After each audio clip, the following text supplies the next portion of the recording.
Welcome fellow ravers. In this video we're going to talk to you about some tips and tricks that we learnt in our time in Bali. This year we were lucky enough to be able to travel Bali for a whole month during raining season in January. And we learnt lots about the country and the people and the culture along the way, and we're going to share a few tips and tricks with you. Our first tip is actually about tipping. So when we first got to Bali we were pretty much tipping, I suppose 100k, which is basically like a fiver, isn't it? It's a full day's wage for a Balinese person, apparently. We were not aware of that. Yeah, so yeah, no wonder they loved us. We look like ballers though. But actually you only need to tip 5 to 10,000 rupiah. Whether that's taxi driving or someone's carried your bags or food, 5 to 10,000 is enough. This one's a fun fact, not even a tip. The many dogs that you will see in the streets are not stray. Yeah, so when you get to Bali, you'll notice there's loads of dogs just roaming around on the streets, and they all look a bit scraggly and haven't really got any collars on or anything. Some of them do, but yeah, they're not stray. They are actually owned. They're more, in Bali, they're treated more like cats. Then obviously here we just keep dogs inside, but they just roam around and they actually have owners and are fed. The vegan food is f***ing awesome in Bali. So we went to a lot of different vegan restaurants and all of them were pretty top notch. The food is really fresh, really wholesome, it's really colourful, presented, it's just beautiful, isn't it? It's gorgeous. It's just unreal. Really tasty. Just unbelievable flavours, just everything about it is just top tier really, isn't it? If you haven't seen it, check out our short video on it, because it is delish. And way better than English vegan food, just saying. Speaking of food, generally you'll be waiting a little bit longer for your food, as it's always prepared fresh and from scratch. Delicious. Delish. When you go to buy something, anywhere, so in shops, markets, wherever, no matter what they price you, and people on the beach, especially the people on the beach. Especially you guys.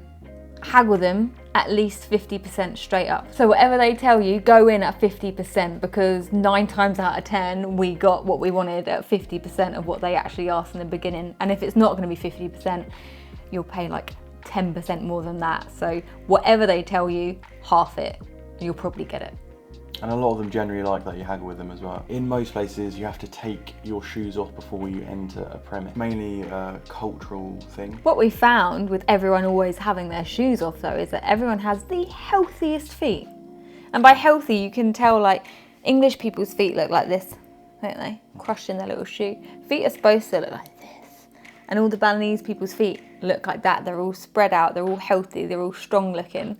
Basically, all our dreams and desires for barefooting. Hire a ped. So in places like Ubud and Canggu, you probably won't need one because it's quite easy to get about and you don't really need one. You can walk about.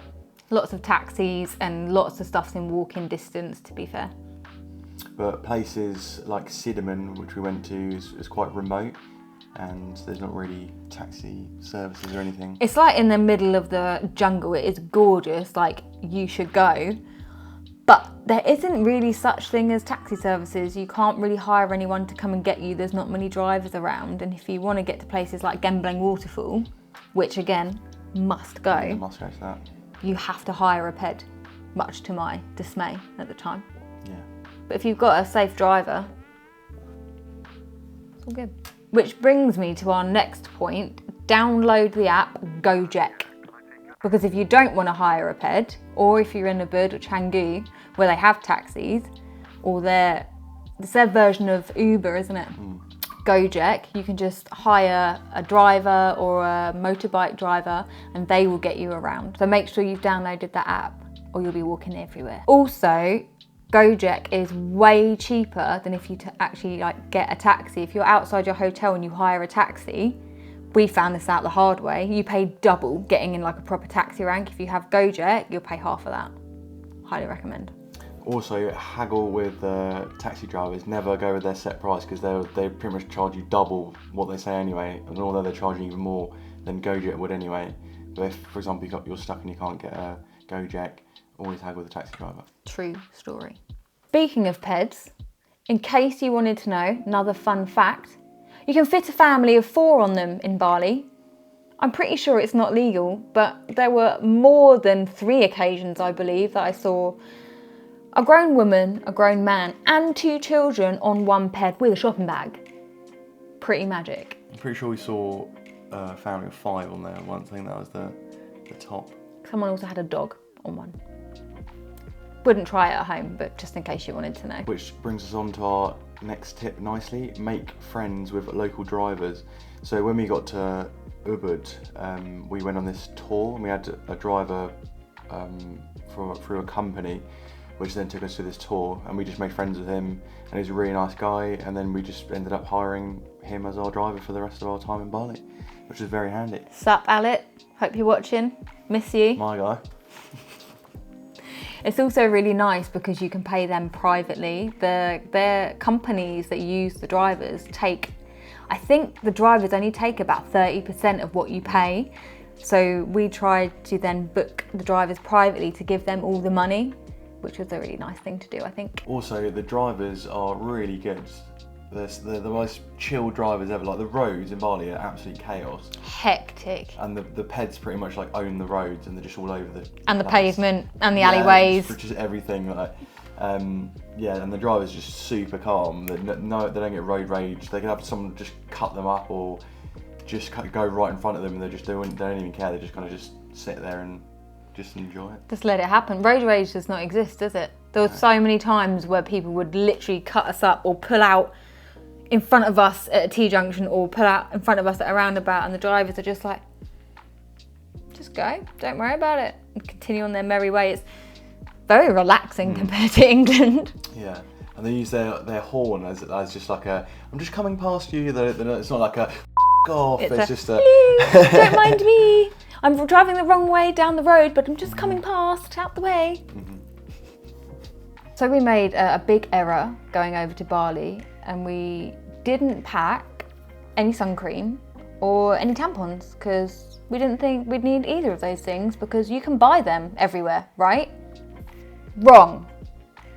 Bali does not know what a tampon is. So if you're one of those people that requires those, you're going to need to bring them because they do not have them anywhere at all. Nowhere. So bring those. And sun cream, unless you want factor 50, you're going to need to bring that too because, I mean, we travelled Bali, apart from up north, we've travelled pretty much the whole of Bali. Not one place did they sell sun cream under 50. We had to go to the Gili Islands for that. They do it. Bali does not do it. So if you would like to be protected from the sun, bring sun cream because you're going to need that too. And lastly, Balinese people are just the loveliest people ever. Some of the happiest people I think we've ever met, to be fair. 100% the happiest people I've ever met. Just really friendly and welcoming and grateful, so grateful. Every time we got in a car with someone, they'd be like, thank you so much for visiting our country, thank you so much for coming. Like, so sweet. But yeah, for a country and for people that don't have much, they are so happy. We hope you found this video informative, and if anyone else has been to Bali and they've got any more tips to share, please comment below. Thanks for watching. Peace.